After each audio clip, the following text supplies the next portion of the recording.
हमारे चैनल में आपका बहुत बहुत स्वागत है। कामदा एकादशी की आप सभी को बहुत बहुत शुभकामनाएं।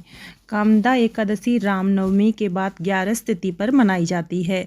इस बार कामदा एकादशी का व्रत 8 अप्रैल को रखा जाएगा। कामदा एकादशी का मतलब है सभी मनोकामनाओं को पूर्ण करने वाला व्रत। इस दिन भगवान विष्णु की पूजा की जाती है। एक समय भोजन किया जाता है।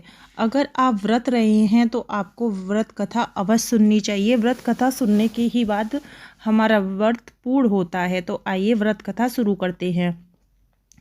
धर्मराज युधिष्ठिर कहने लगे, हे भगवान, मैं आपको कोटि कोटि नमस्कार करता हूँ।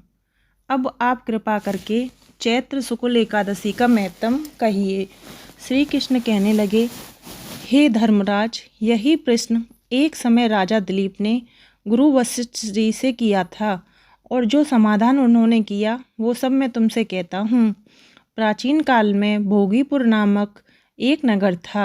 वहाँ पर अनेक ऐश्वर्यों से युक्त पुंडरीक नाम का एक राजा राज्य करता था। भोगीपुर नगर में अनेक अप्सराएं, किन्नर तथा गंधर्व वास करते थे। उनमें से एक जगह ललिता और ललित नाम के दो स्त्री पुरुष अत्यंत वैभवशाली घर में निवास करते थे। उन दोनों में अत्यंत स्नेह था, यहाँ तक कि अलग अलग हो जाने पर दोनों व्याकुल हो जाते थे।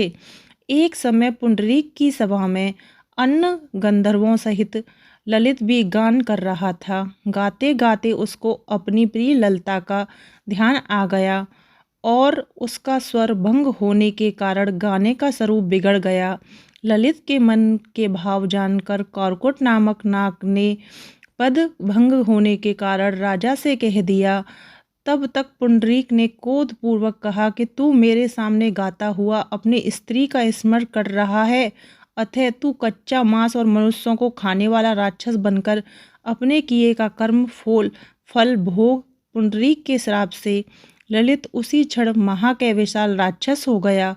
उसका मुख अत्यंत भयंकर, नेत्र सूर्य चंद्रमा की तरह प्रदीप तथा मुख से अग्नि निकलने लगी। उसकी नाक पर्वत की कंदरा के समान विशाल हो गई और गर्दन पर्वत के समान लगने लगी। सिर के बाल पर्वतों पर खड़े वृक्षों के समान लगने लगे तथा भुजाएं अत्यंत लंबी हो गईं।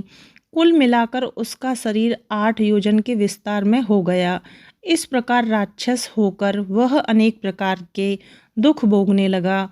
जब उसकी प्रियतमा ललिता को यह वार्ता मालूम हुआ तो उसे अत्यंत खेद हुआ और वह अपने पति के उद्धार का यत्न सोचने लगी। वह राक्षस अनेक प्रकार के घोर दुख सहता हुआ घने वनों में रहने लगा। उसकी स्त्री उसके पीछे पीछे जाती और विलाप करती रहती।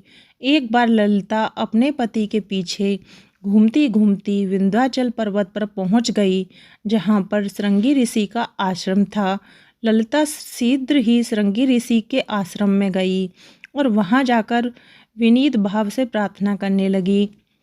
उसे देखकर श्रृंगी ऋषि बोले, हे सुभागे, तुम कौन हो और यहाँ किस लिए आई हो? ललिता बोली कि हे मुने, मेरा नाम ललिता है। मेरे पति राजा पुंडरीक के श्राप से विशाल के राक्षस हो गया है। इसका मुझे महान दुख है। उसके उद्धार का कोई उपाय बतलाइए। श्रृंगी ऋषि बोले, हे गंधर्व कन्या, अब चैत्र शुक्ल एकादशी आने वाली है, जिसका नाम कामदा एकादशी है। इसका व्रत करने से मनुष्य के सब कार्य सिद्ध होते हैं। यदि तू कामदा एकादशी का व्रत करके उसके पुण्य को फल अपने पति को दे दे तो वो शीघ्र ही राक्षस योनि से मुक्त हो जाएगा और राजा का श्राप भी अश्व में शांत हो जाएगा। मुनि के ऐसे वचन सुनकर ललिता ने चैत्र शुक्ल एकादशी आने पर उसका व्रत किया और द्वादशी को ब्राह्मणों के सामने अपने व्रत का फल और अपने पति को देती हुई भगवान से इस प्रकार प्रार्थना करने लगी, हे प्रभु, मैंने यह व्रत किया है, इसका फल मेरे पतिदेव को प्राप्त हो जाए, जिससे वो राक्षस योनि से मुक्त हो जाएं। एकादशी का फल देते ही उसका पति राक्षस योनि से मुक्त होकर अपने पुराने स्वरूप को प्राप्त हुआ। फिर अनेकों सुंदर वस्त्र आभूषणों से युक्त होकर ललिता के साथ विहार करने लगा। उसके पश्चात वे दोनों विमान में बैठकर स्वर्गलोक चले गए। वशिष्ठ मुनि कहने लगे कि हे राजन, इस व्रत को विधि पूर्वक करने से समस्त पाप नाश हो जाते हैं तथा राक्षस आदि की योनि भी छूट जाती है। संसार में इसके बराबर कोई और दूसरा व्रत नहीं है। इसकी कथा पढ़ने या सुनने से वाजपेय यज्ञ फल प्राप्त होता है। तो यह थी हमारी कामदा एकादशी की व्रत कथा। वीडियो पसंद आई हो तो प्लीज़ चैनल को सब्सक्राइब करें, वीडियो को लाइक शेयर आप अवश्य करें। आप सभी को मेरा नमस्कार। कामदा एकादशी की आप सभी को बहुत बहुत शुभकामनाएं।